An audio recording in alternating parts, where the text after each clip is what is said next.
Bom, senhoras e senhores, eu falei que a gente ia fazer Link on the Road inesperado. Hoje a gente teve o Bruno Vanek da Barbearia Corleone. Estou saindo aqui da Link para dar uma volta com César Filho. Acreditem vocês ou não. Dar uma volta no Tesla. No Tesla. Que é isso?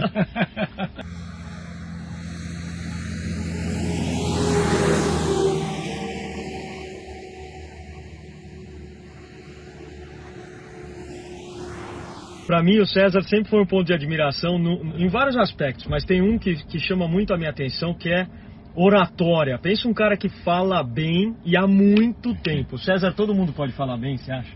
Eu acho que sim. Eu era um rapaz muito tímido, muito introvertido, e aí depois, quando eu decidi seguir a carreira do meu pai, que era radialista, totalmente. Mas verdade muito, mesmo? muito. Até quanto tempo? E aí, até eu entrar pro rádio.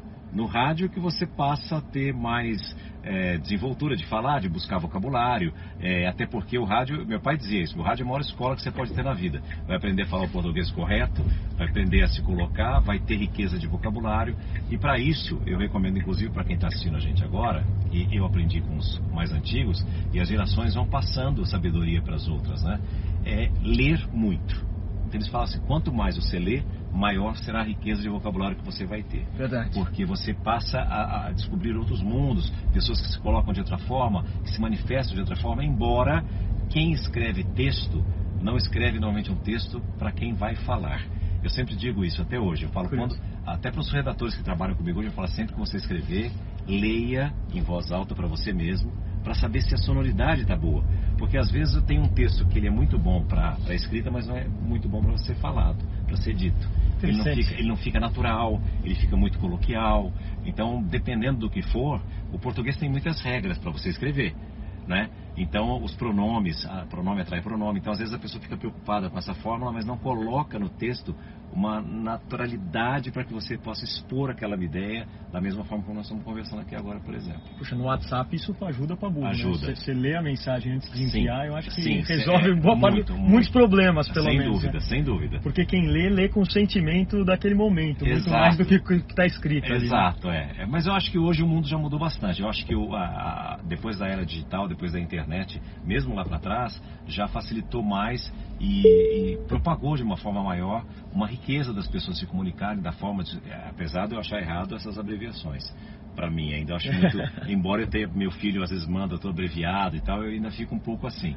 Mas é pela agilidade, pela praticidade que a pessoa tem e pelo motivo de querer mandar rápido, né? Eu ainda brinco com ele, porque quando ele me manda mensagens de WhatsApp, manda tudo picado, eu falo, você é o gago do WhatsApp, escreve o que você tem para falar, depois manda. Mas ele está acostumado com os meninos, essa agilidade, então escreve uma frase e manda, escreve a segunda, manda. É muito natural da idade, é muito natural dessa nova geração que está aí, e eu acho que o mundo vai mudando. E cada vez a gente espera que se possa mudar para melhor, porque eu acho que uma geração traz algo até aqui, essa outra geração vai levar mais para cima, e as próximas vão melhorando cada vez mais, é o que eu acredito.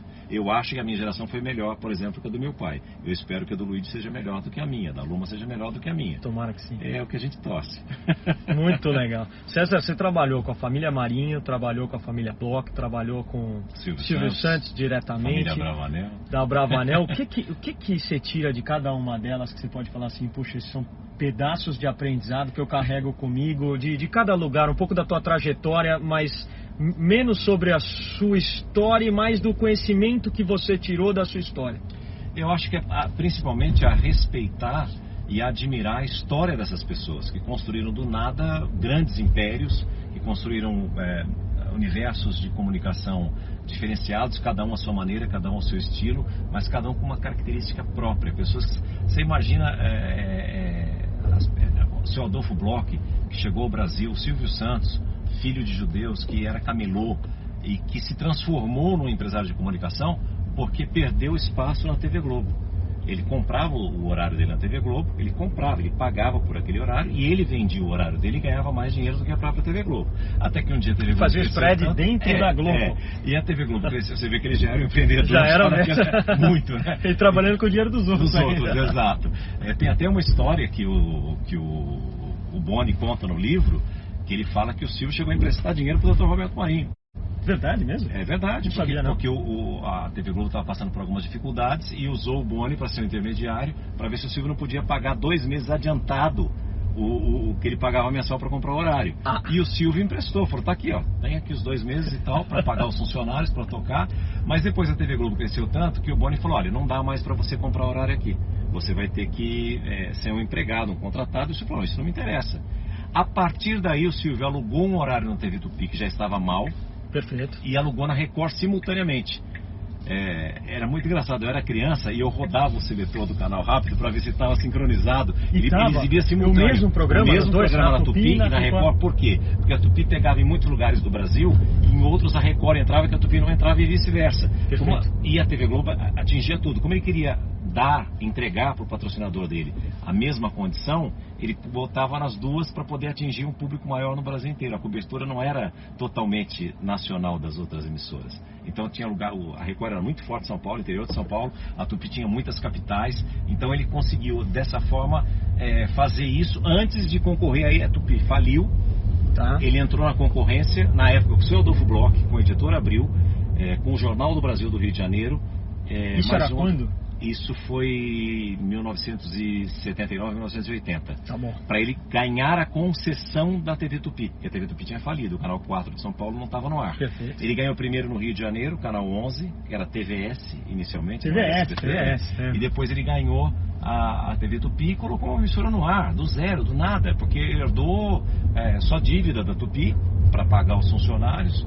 Mas ele tinha que ter uma série, ele tinha que comprar câmera, ele tinha que comprar torre, ele tinha que comprar tudo. E ele passou a fazer isso de uma forma como o Dr. Roberto. Eu acho incrível a história dessas pessoas. O Dr. Roberto comprou a TV Globo quando ele tinha 60 anos de idade. Isso é inacreditável, a gente olha... Começar algo com 60 anos, né? É histórico, isso tudo eu acho que traz como bagagem pra gente, não só o sonho de trabalhar nessas emissoras, porque imagina, eu era um garoto que sonhava em ser repórter esportivo, fui ao ar pela primeira vez pela Rádio Jovem Pan, nunca imaginei na minha vida trabalhar em televisão.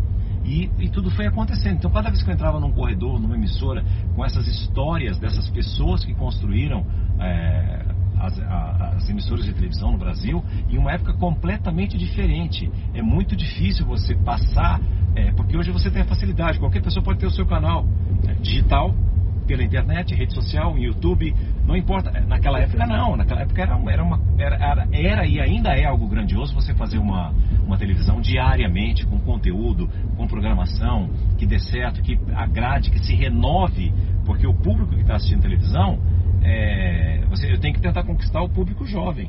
Perfeito. Não adianta eu conquistar quem eu já tenho, quem que já está acostumado, que cresceu comigo, que me viu. Eu tenho que passar algo diferente para que um garoto, uma garota que muitas vezes não tem sequer o hábito de ver TV aberta, que ele passe a assistir a TV. Então é uma missão também para a gente se renovar. Eu sempre brinco que eu sou um dinossauro da TV, porque eu já tenho muito tempo na televisão, no rádio. Então é sempre muito difícil você trazer um público mais novo, mais jovem, para agregar no que você tem feito. Mas eu acho que você tem uma vantagem, por exemplo, você foi um cara que soube, pelo menos através do Instagram, através das redes sociais, a se manter crescendo. E isso não é todo mundo que fez isso, né? Essa ligação TV aberta mais celular é uma combinação favorável. Eu conversei, inclusive, estava dando um exemplo para meus filhos, eu falei essa semana, eu falei assim, seu pai é analógico, não é digital, vocês já são do universo digital, e eu tive que me renovar. Você tem que se renovar, seja qual for o universo seu de trabalho, de relacionamento, você tem que se adaptar ao que está sendo feito hoje. Então nós estamos aqui num carro 100% elétrico. É verdade. Não é? E eu sou do carro do carburador, daquela coisa que quando era moleque, eu gostava do cheiro da gasolina. Não, o mundo mudou.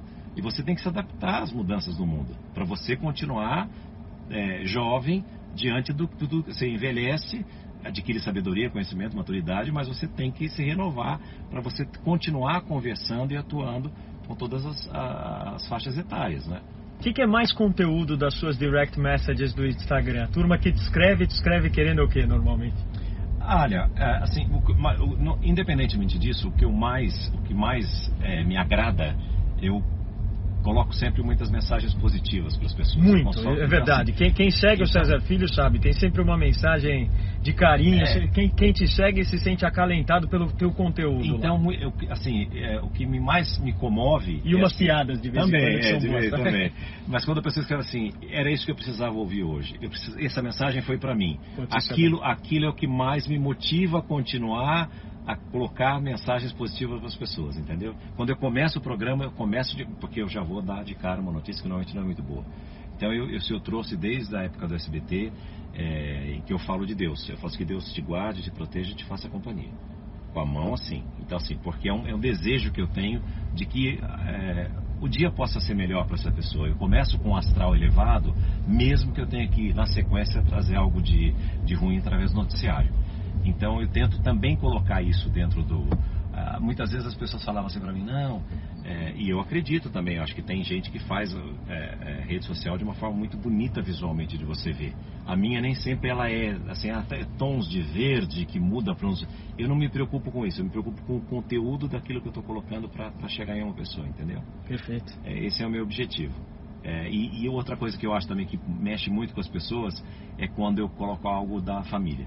Eles gostam muito dessa que a gente tem uma união, os quatro, a gente tem uma sintonia que normalmente não é normal. As pessoas acham que não, e não é mesmo. É difícil você ver a estrutura, os valores de um casamento, de uma família, e da união que a gente tem entre nós, e a gente consegue passar isso. Isso também toca muitas pessoas. Nos dias de hoje já não está tão fácil encontrar exemplos bons que sejam propagados. Está cheio de exemplo bom, mas acho que não é todo mundo que propaga. Nem também. Esse é o nosso objetivo de ser exemplo. Não é o nosso objetivo. Mas eu acho que as pessoas acabam valorizando algo que muitas vezes se perdeu no meio do caminho. Tem muitas famílias desestruturadas, tem muitos pais que não conversam com o filho, muita desunião, né? A gente encontra isso. Então acho que quando a pessoa vê isso, ou a pessoa tem o desejo de ter igual, ou quer reconhecer e valorizar aquilo que a gente está fazendo com relação a isso, pela estrutura que a gente tenta passar para as crianças, para os filhos. É muito mágico isso para mim. Então eu tento colocar, e tudo que eu coloco tem verdade. Eu não faço nada assim, eu vou fazer para agradar. Então assim, ou foi algo que me tocou, ou é algo que eu acho que possa tocar uma pessoa, ou é algo que eu possa divertir a pessoa também, porque é um entretenimento. Né? A pessoa que está ali, por que ela busca uma rede social? Para tentar algo que no caminho do trabalho, na volta do trabalho, ou deixa eu ver o que está acontecendo. Então nem sempre eu ponho algo sempre para o meu conteúdo pessoal.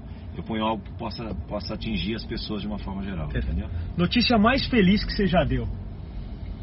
Nossa, notícia mais feliz que eu já dei. Caramba. Ou mais impactante, se você quiser. É muito difícil. Eu acho que é sempre quando tem algo que mexe com a população, quando descobre-se um remédio para a cura de algum mal, quando você traz alguma notícia que o mundo está esperando, que as pessoas anseiam. Eu acho que esse é o mais legal que você tem de fazer, mas é muito raro disso acontecer. Porque como eu faço um programa diário, como eu tenho esse compromisso com a notícia também, então normalmente as notícias não são muito boas. Então eu sempre tento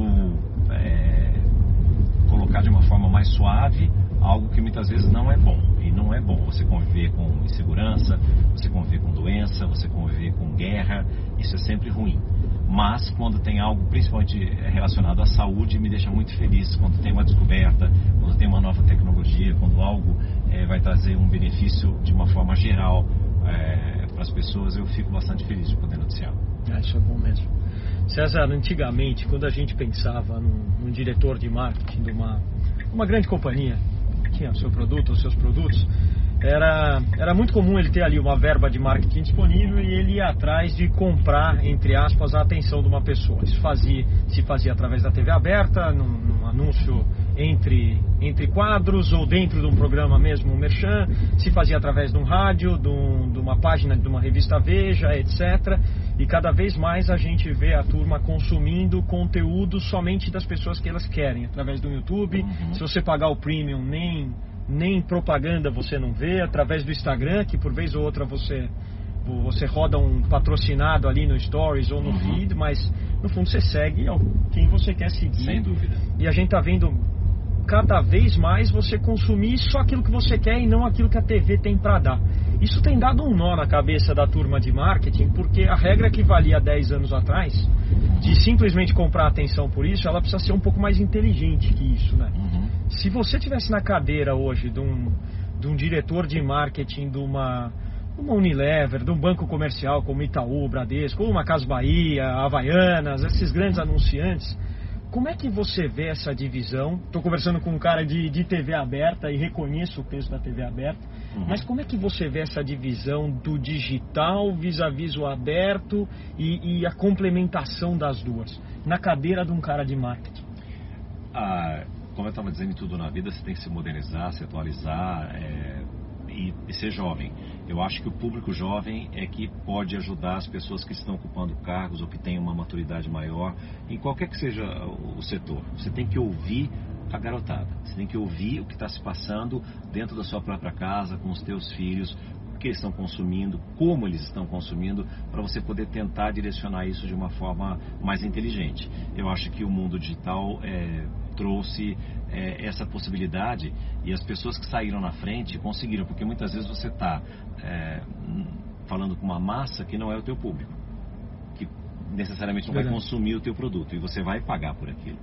Então você vai pagar por uma audiência, por algo que estão tantas mil pessoas, que estão num estádio de futebol que tem 100 mil pessoas, mas dessas 100 mil pessoas, quem vai consumir o seu produto, né? Perfeito. Então, assim, eu acho que hoje você consegue, e você tem os algoritmos para te ajudar a identificar, e é tudo muito inteligente, para poder levar para você como anunciante, como marketing, como empresa, aquilo que o teu público quer também.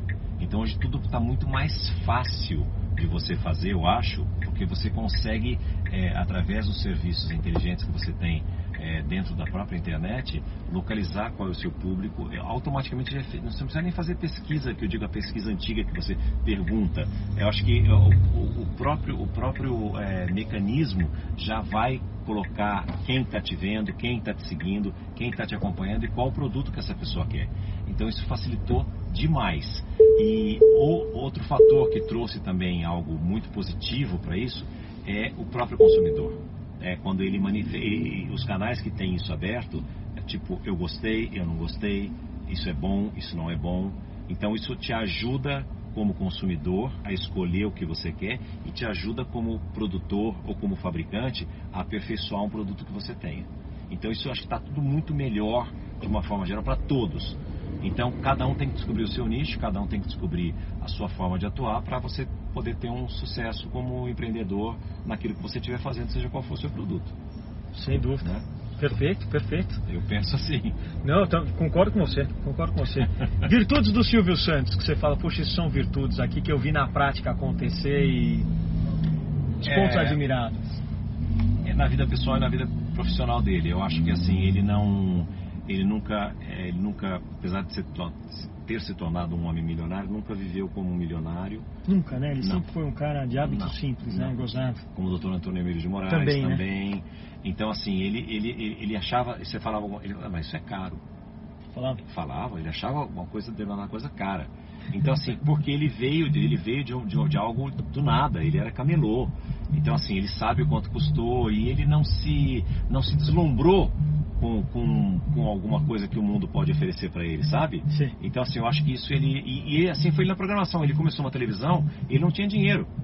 Então, como fazer uma televisão? Eu me lembro dele ainda garoto, no início da TVS, ele anunciando que ele tinha comprado o King Kong. Não era o King Kong já, era King Kong original, lá, 1930, sei lá quanto. E ele falava assim, olha, hoje nós vamos exibir o King Kong. Hoje à noite tem o King Kong. Vai ter a sessão das 6, a sessão das 8, a sessão das 10. Ele foi igual ao cinema. Igualzinho. Naquela época não tinha mundo digital. Então, deixa eu desligar isso aqui para não te atrapalhar. Não, então ele não tinha... fazia na televisão as 3 sessões. Ele fazia 3 sessões. Ele falou assim, se você chega do trabalho às 7 horas da noite, você assiste das 7 às 8, depois você assiste o início do filme na sessão seguinte. Então, assim, eu acho que ele conseguiu construir o que se tornou o SBT depois da TVS, algo com reprise. Ele chegou a fazer, eu cheguei a fazer um jornal que eu apresentava de manhã, quando fui cobrir as férias uma vez, do SBT Manhã, ele era das 7 às 8. E aí ele mandou começar a fazer das 6 às 7 e das 7 às 8 reprisar o que estava das 6 às 7.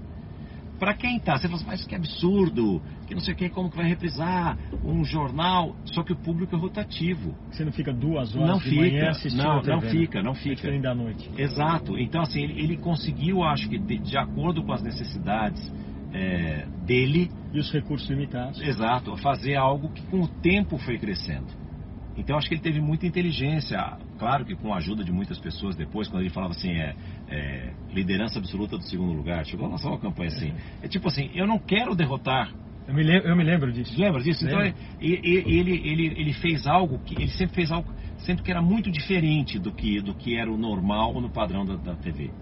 E o Silvio tem algo assim, o Silvio, porque ele sempre foi o cara que autorizava a fazer tudo. Se você for pensar do que a gente tem hoje, o Aqui e Agora, que é um jornal extremamente popular, mas foi o primeiro telejornal a colocar a câmera nervosa. Falou câmera que o cara entrava então, na época o padrão não permitia isso. E ele colocou. Hoje, vale a notícia, vale o registro, não importa nem a qualidade, pode ser de celular que a gente põe no ar. Tá certo. Mas quem colocou isso lá atrás, a primeira vez, foi o Silvio, talvez por necessidade. Talvez ele não tenha nem, eu não sei, nunca falei com ele sobre isso, mas talvez ele não tenha tido uma visão de que aquilo, mas diante da necessidade dele, e foi diferente, ele fez aquilo. Quem foi que colocou o primeiro âncora no telejornal? Silvio Santos, Boris Casoy, no TJ Brasil. Era um cara que fazia, era o âncora que dava opinião, falava isso é uma vergonha, fazia comentário. Na época nós não tínhamos isso. Você fazia um telejornal, você tinha que dar a notícia sem comentar nada. E o Silvio trouxe um jornalista que escrevia, que não era de televisão, para fazer um telejornal e para comentar a notícia, para opinar.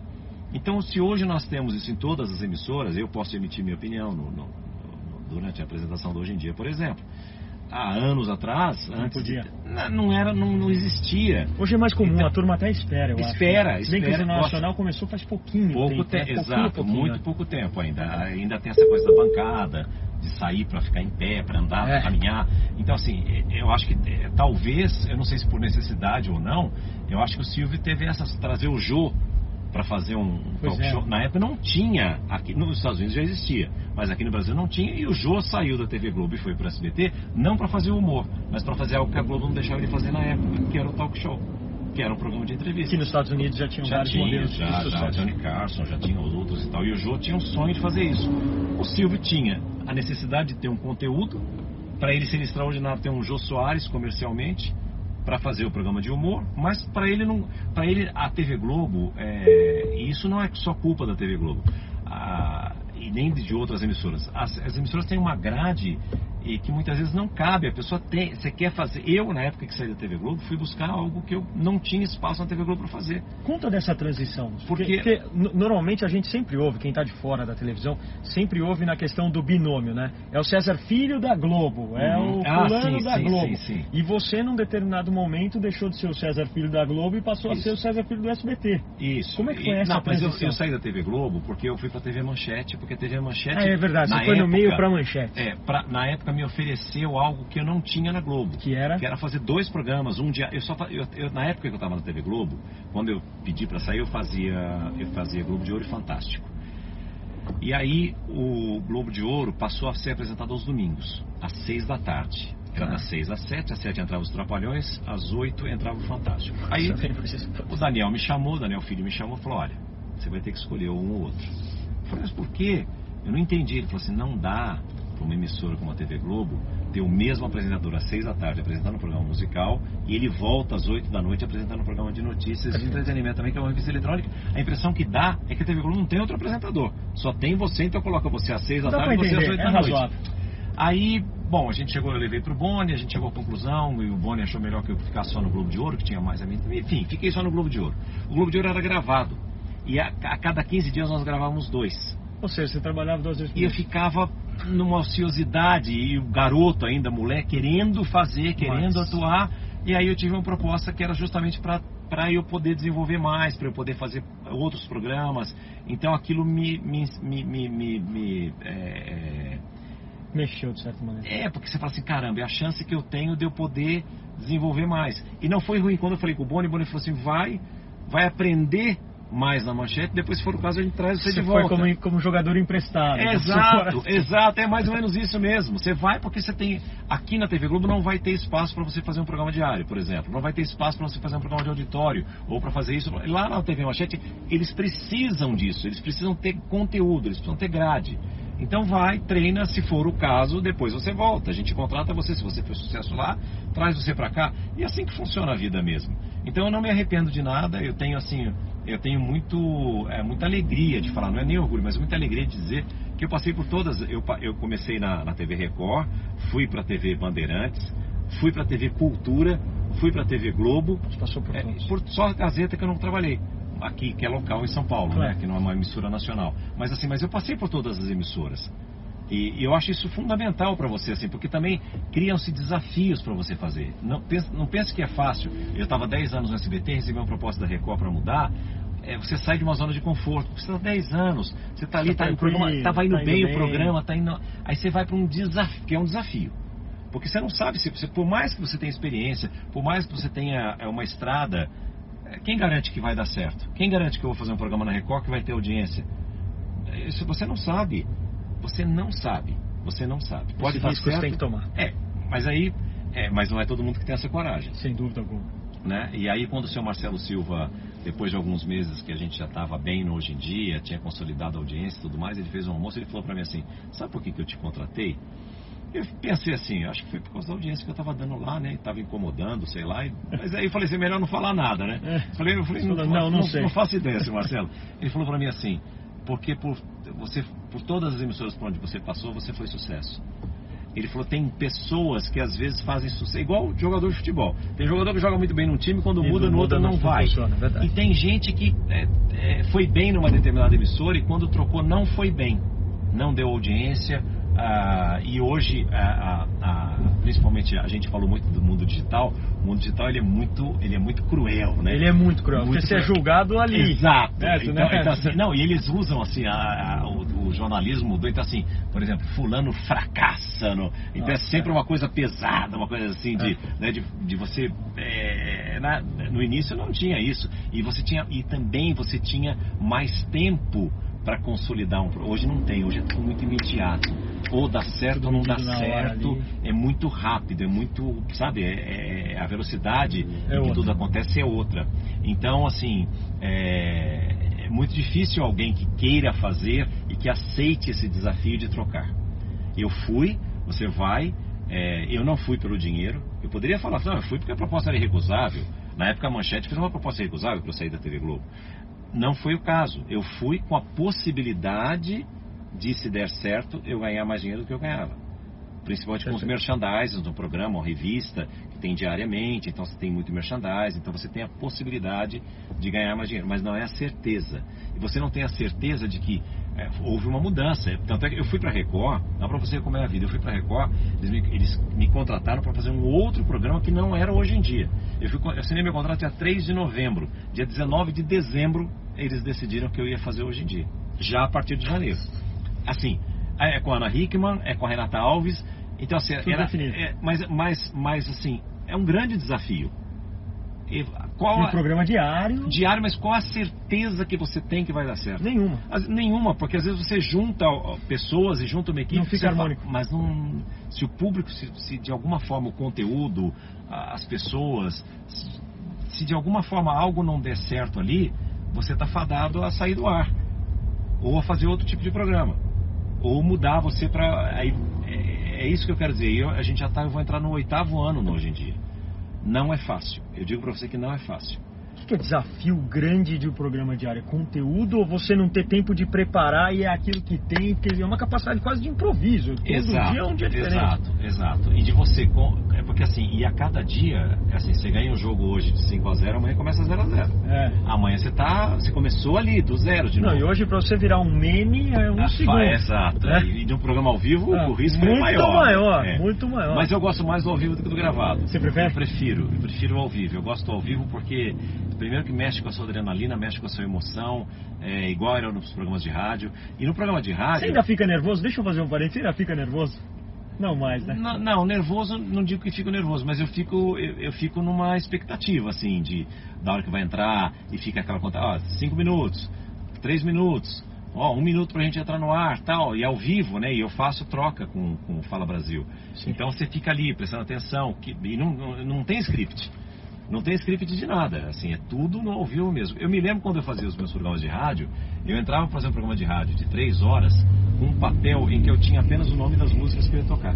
O resto era por minha conta. Nossa. Então, mas é por isso que é uma grande escola. É uma grande escola mesmo. Porque você consegue desenvolver, você consegue cativar as pessoas, você consegue, de alguma forma, mostrar a sua personalidade também para essas pessoas, e por isso as pessoas gostam ou não gostam de você, tem empatia ou não tem empatia. Então, assim, é um mundo, para mim, é um universo mágico que eu sempre sonhei, que eu sempre tinha uma admiração muito grande por estar fora. E depois, quando eu entrei, você imagina um garoto chegando numa emissora como a Jovem Pan, que já era a Jovem Pan, que sempre foi grandiosa, olhando nos corredores, aquelas pessoas que você encontrando ouvia. Todos os caras conhecidos. Isso, e essas pessoas também te corrigindo, garoto, não sei o que e tal. Hoje você não tem muito isso, Álvaro. Assim, eu procuro fazer isso com as pessoas que trabalham comigo, de muitas vezes corrigir. Tem pessoas que não aceitam, né? Mas não é corrigir, não que eu seja professor, mas coisas que eu já passei. Você já passou. E às vezes você tem um detalhezinho que muda a história, sabe, da situação, de como fazer. Eu me lembro que eu tinha 23 anos de idade, eu cheguei um dia em casa e tinha um ramalhete de flores assim. Eu falei pra minha mãe, que flores lindas. Ela falou, são pra você. Eu falei, pra mim eu nunca recebi flor na vida. Era um cartão que eu guardo até hoje do Boni. Olha só. Caro César, vírgula, gosto muito do seu trabalho, vírgula, por isso preciso corrigi-lo.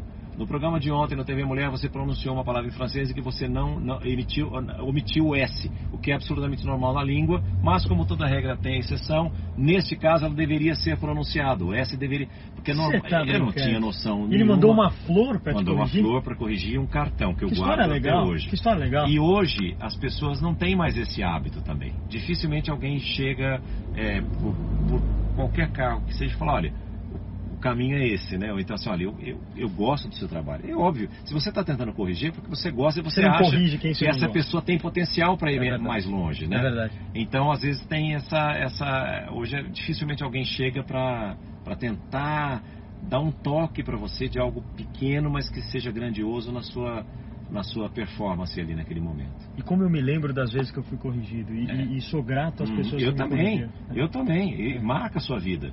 Não é? Então, assim, mesmo com... Ainda mais quando é alguém que você admira. Você sabe... Você se sente quase atendido, pai. Exato. Puxa, aquela pessoa pôs atenção em mim. Exato. Eu me lembro também de uma passagem rápida, assim, para ilustrar um pouco mais. O Newton Travesso, que foi uma lenda da televisão, foi meu diretor, foi ele que me levou para a TV Globo, foi ele que me levou para a TV Mulher.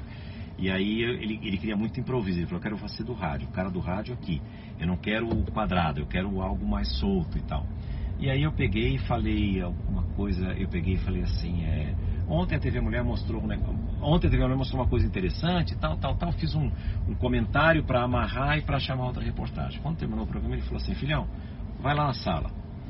Aí eu falei, eita. Aí ele falou, fecha a porta. Aí ele chegou para mim e falou assim, hoje você pegou e disse a seguinte frase, a TV Mulher mostrou uma coisa interessante. Eu falei, ele falou, o que é uma coisa interessante? A televisão mostra tema, mostra assunto, mostra matéria, mostra reportagem, mostra imagem. Olha quanta coisa você poderia ter usado no lugar de coisa. Nossa, olha só. Parece nada, né? Não, mas é o poder de uma palavra. Até hoje eu me policio para não falar coisa na TV ou a televisão mostra imagem. Olha, ontem nós mostramos uma imagem para você, uma matéria, uma reportagem, um tema, um assunto. Não, interessante. Não, uma coisa. Eu lembro que ele falava assim, coisa é para quem não tem vocabulário. Uau. Uau. Se bem que hoje você tem mais essa coisa informal, de falar que fica mais natural, né? Mas ele valorizava você ter riqueza de vocabulário. Ele falou, para você comentar algo, para você falar de improviso, você tem que ter um vocabulário maior, mais extenso, né? Para você se expressar de uma forma não exatamente igual todos os dias, por exemplo. Perfeito. A câmera tá ali focada em você na televisão, a gente percebe que tudo cresce muito, né? Você pega uma expressão de julgamento, um franzir de testa, uma sobrancelha levantada, diz muito a respeito de uma pessoa. Sim. Vocês têm um treinamento específico para isso ou simples, o não julgar ele aparece normalmente pelo simples fato de você ser um porta-voz e não alguém que está escolhendo um lado ao reportar uma notícia ou uma história como um todo? Eu procuro levar hoje na TV algo que eu trago da minha escola do rádio. Até hoje, eu modulo minha voz como se eu estivesse fazendo uma locução de rádio. Por mais que eu apresente televisão, eu tento dar uma impulsão maior em determinadas frases e cair numa outra. Eu tento fazer de uma forma mais interpretativa do que simplesmente falar.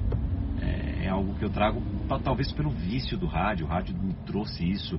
Quando eu falo, eu tento projetar minha voz sempre como se eu estivesse no rádio. E o rádio, você não tem a imagem. Então você tem que convencer a pessoa pela voz, por aquilo que você está falando. Perfeito. E hoje, mesmo com a imagem, mesmo eu tendo a presença do vídeo, eu procuro, acho que é intuitivo isso meu, de tentar levar a mensagem para as pessoas como se eu estivesse falando no rádio. Eu tentar convencer a pessoa com a inflexão, com a modulação e com a voz mais impostada do rádio do que como se fosse algo assim, especificamente em televisão. Muito legal. Mas você sabe que eu tive, uma vez eu assisti uma entrevista da Glória Pires. A Glória Pires, você vê, você sempre teve a Glória sempre foi de TV. A Glória nunca foi de teatro. Que boa, hein? Eu tenho uma admiração. Então, e a televisão, quando a televisão surgiu, todos os profissionais de televisão, lá para trás, quando a televisão foi inaugurada no Brasil, todos vieram do rádio. Então não tinha escola, ninguém foi formado em televisão para pôr no ar. E a televisão precisava pôr no ar. Então você pega o cara do rádio, pega aquele dali. O Lima Duarte era sonoplasta. Ah, era? Era sonoplasta. E virou ator. E um dos maiores do Brasil em toda a história. Mas porque... E assim, não tinha pessoa que fazia apenas uma função. Eu só... Não. Eu peguei... Era sonoplasta e ator. No rádio, eu fui produtor, fui redator, fui repórter, fui apresentador. Então você fazia de tudo um pouco mesmo. Por amor à profissão, pela necessidade, porque você não tinha tudo esquematizado da forma como é hoje, que é muito bacana também. Mas é uma grande escola. E a Glória falava, como a Glória nunca fez teatro, ela reparava, como ela era só atriz de TV, que as pessoas que vieram do teatro para a televisão projetavam mais a voz, falavam um pouco mais alto e tinham muitas expressões no rosto. Você pode ver que até hoje a Glória Pires não faz muitas expressões. Ela tem porque ela fala, a televisão está aqui. E no teatro você precisa projetar a voz para falar com a pessoa que está na última fileira. Na televisão você tem a tecnologia do som. O técnico de som para modular a sua voz. Então a Glória trouxe para mim, eu estou falando assim, eu acompanhando uma entrevista dela, eu fiquei falando, caramba, ela tem razão. Então assim, ela não precisa fazer muitas expressões, porque a televisão está aqui. Perfeito. Ela não está longe da pessoa para ela fazer caras e bocas para fazer. E o tom da voz também pode ser um tom muito mais natural, porque tem microfone para captar a voz. Você não precisa impostar... Para falar lá para a última fileira, entendeu? Então eu acho que tem isso também, né? A televisão ainda tem muito de... Eu me lembro falando com o Marcelo Rezende, o Marcelo foi redator, foi editor e depois foi pro ar. E ele comentando comigo que a primeira vez que ele foi pro ar, ele nervoso, evidentemente, segurava e gesticulava demais com a mão. E que aí o Boni ligou para ele e falou para ele assim, porra, não sabe o que fazer com a mão, enfia a mão no bolso, mas não fica com a mão gesticulando tanto, porque a televisão tem tem a história da imagem. Então, se você não faz, fica de menos, e se você faz muito, também é demais. Então você tem que tentar se policiar. E eu falo muito com a mão. Não, e a mão então, é difícil, porque para quem é natural o gesto da mão, vai numa boa. Agora, para quem não é, o cara fica não sabe o que fazer com a mão. Exato. E também o falar alto, né? O Boni falava assim, não precisa gritar, porque tem o microfone. E tem o cara do som, que é o técnico de som, que vai ajustar para que tudo saia no tom mais natural possível e no volume certo, né? Ainda mais eu que gosto de trabalhar com voz, que gosto de colocar a voz e tal. Então, quanto mais baixo você fala, mais grave fica a voz, né? Então, e aí deixa que o cara ajusta no microfone. Tá certo. Você não precisa falar muito esganiçado, nem gritado, nem nada. Porque às vezes eu digo sempre isso. Eu falo que muitas vezes as mulheres não sabem o dom que tem da sensualidade e tudo. E normalmente, não é nada, mas normalmente as mulheres sempre falam um tom às vezes um pouco acima. E quando a mulher recolhe esse tom, estou falando da televisão. Tá certo? Não, entendi perfeitamente. Ela usa essa modulação, eu acho que ela aproxima, ela fica mais aconchegante a voz para a pessoa que está te acompanhando, está te vendo. Perfeito. Né? Mas são não seriam nem técnicas, mas eu digo assim, algo que eu trago já de muito tempo com a história do rádio. Eu acho que o rádio é uma grande escola de vida para você aprender a se virar. É como eu falei para você, eu não parei de falar, né, gente? Estou aqui falando sem parar. Mas para um cara que era totalmente introvertido, tímido, tem gente que não acredita, fala assim, você não é aquela pessoa que eu conheci que não conseguia. Olha que coisa. E aí você vai.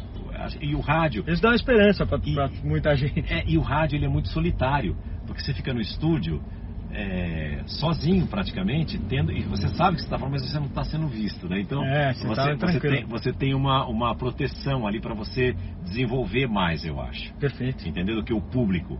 Quando você chega em público, você está no público, você fica meio alvo, né? Não, tá e todo você mundo te olhando. Mesmo gravando, né, numa televisão, quando eu vou dar entrevista, assim, que eu olho que fica aquele ponto, monitor ali, você tem que se segurar para não ficar olhando, olha, minha postura não tá boa, exato, tudo de um jeito que não é bom, exato, né? Mas é uma escola fantástica. Eu acho que qualquer veículo de comunicação, e hoje você tem as redes sociais, hoje você tem diversas formas de você se comunicar, hoje você pode gravar, para depois você pôr no ar, você não precisa fazer tudo ao vivo. Então, tudo isso ajuda. Eu acho que e eu acho que também o fato das pessoas observarem, eu sempre digo assim, eu sou a soma de várias pessoas que eu sempre admirei e que eu, de alguma forma, tentava não copiar, mas achar algo. Olha que ele fala o R para baixo. Pontos aí eu tentava encaixar mais ou menos ali. Então, eu acho que eu sou uma mistura de vários profissionais que eu admirei e que admiro ainda, e que eu consegui captar um pouquinho de cada um, e aí você tem a sua fórmula, né? Você tem o seu tempero, vamos dizer assim, um pouquinho aqui, um pouquinho ali, cada um numa dosagem diferente, mas eu acho que é uma somatória de pessoas que você conseguiu captar a mensagem que elas levavam, a forma, a maneira como elas tinham de se posicionar. Então eu acho que isso também ajuda em todas as atividades profissionais. Você usou uma palavra que é bastante profunda até, né? Dosagem. Acho que todos nós, ou a grande maioria de nós, tem 3 pratinhos na vida que precisam ser cuidados com uma porcelana chinesa, né? A nossa saúde, nosso trabalho e a nossa família. Exato. Como dividir a atenção entre esses 3? E eu que vou emendar na outra pergunta que eu ia deixar para depois, mas como a gente já está chegando, para quem não sabe, nós estamos na Brigadeiro Luiz Antônio, na frente do Unique aqui. Mas então a gente está chegando na Link de volta. Eu queria emendar uma segunda pergunta, além dessa divisão de tempo ou atenção. O que você procura ensinar mais para os seus 2 filhos? A conduta de caráter, sem dúvida, mas eu digo assim, você falou da família, do trabalho, eu acho que quando você tem a família estruturada, você consegue desenvolver melhor a sua função profissional, seja ela qual for. Você já tem mais da metade do caminho aqui seguro para você poder fazer o complemento de um trabalho. Eu sempre penso isso. Então, a prioridade que a gente tem é sempre o lado pessoal. Tem muita gente que coloca a carreira, a profissão à frente do lado pessoal. A pessoa pode ser bem sucedida, mas não vai ser feliz no lado pessoal. Eu acredito nisso. Perfeito, acredito então, também. Eu procuro ter sempre fortalecida essa relação que a gente tem de família, com os filhos e tudo, para que eles saibam que eles também podem buscar e se aventurar e ousar, porque tem uma retaguarda segura. Eu falo que são os pilares de sustentação, como se fosse uma construção. E depois você vai fazendo a parte da decoração. Então eu sempre procuro jogar isso para eles, e que o Porto Seguro somos nós sempre. E que aí eles podem sair com o apoio que a gente, muitas vezes, às vezes sem concordar, mas respeitando. Eu sempre coloco isso para os meus filhos. Nós somos de gerações diferentes. Então eu tenho, assim como essa história que eu falei que eu sou analógico e tenho o mundo digital, eles têm visões de um mundo que não é o meu, da minha adolescência. Por mais que eu seja pai, por mais que eu conviva com eles, não é exatamente o que eu vivencio.